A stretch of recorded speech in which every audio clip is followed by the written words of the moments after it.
Hello everyone and welcome back to my channel. Today we're going to be talking about videography basics, and we're going to be looking at how shutter speed, aperture and ISO can affect the output of your video. Starting with shutter speed, whenever you want to make a video, the first thing you want to consider is the frame rate at which you want to shoot your video. Depending on where you are and the purpose of the video, you can decide to shoot at 24 fps, 30, 60 or even 120. You can watch my video on frame rate right here. For the purpose of this video, we're going to be shooting at 24 frames per second because that is what is generally acceptable as the cinematic frame rate. So, shutter speed. Your shutter speed must follow the 180-degree rule when shooting video. And the 180-degree rule simply means that your shutter speed must be double your frame rate. So as we are shooting at 24 frames per second, your shutter speed must be times 2 of that, which is 40th of a second.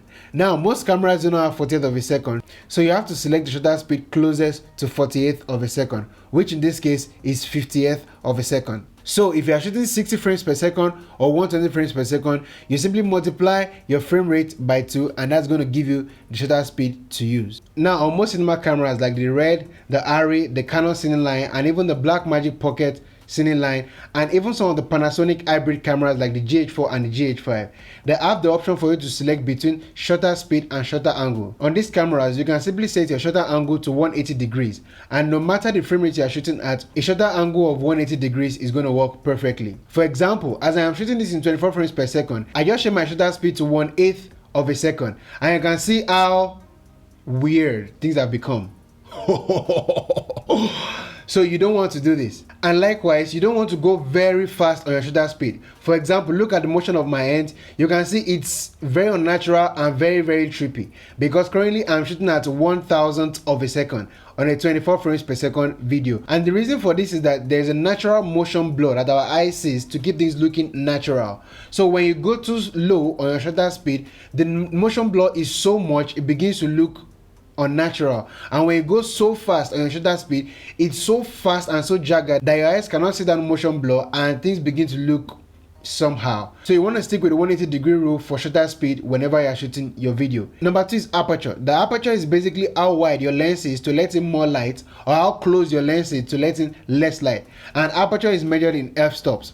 So if you have a lens of f1.4 for example, it's going to have a wider opening to let in more light, and if you have a lens of f22, it's going to be very closed in with a very little hole to let in very less light. And the biggest visual effect of aperture on your video is what is called depth of field. For example, if you look in our background right here, you can see that the laptop is kind of blurred and everything behind me is blurred and I am in dark focus.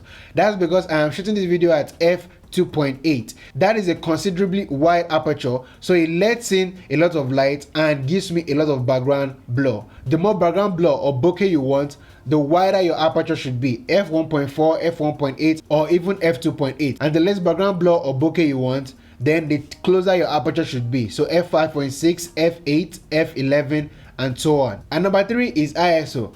ISO basically is the sensitivity of your sensor to light. The more the value of your ISO, the brighter your video is going to be. But one thing to keep in mind is that the more you increase your ISO, the more grain you are going to see in your images, especially in the areas of midtones and shadows. So for example, this is a video at 400 ISO, and if I bump it up to 25,600 ISO, you can see that in the shadow areas, there's a lot more noise and film grain. So here are some tips to help you whenever you're shooting your video. Number 1, figure out what frame rate you want to use.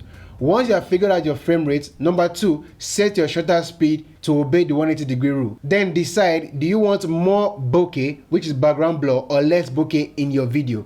Then you are going to set your aperture accordingly. And then finally, adjust your ISO accordingly to give you a well-exposed image. Now, whenever you're in a sunny environment, and even after setting your aperture and your shutter speed to obey the 180-degree rule, and you don't want to bump up your ISO so much so that you don't have so much grain, you realize that your image is still overexposed. What you can do is use something like this.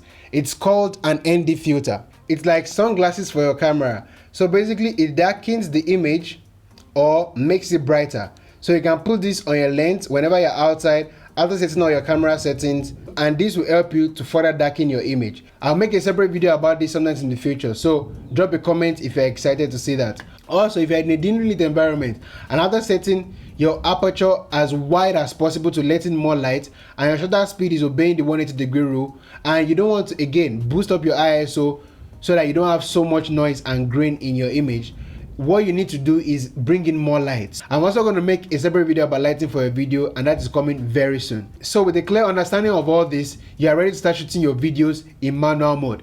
Thank you very much for watching this video. I hope you enjoyed it and I hope you learned something. Let me know what you learned in the comment section below, and I'll see you in the next video.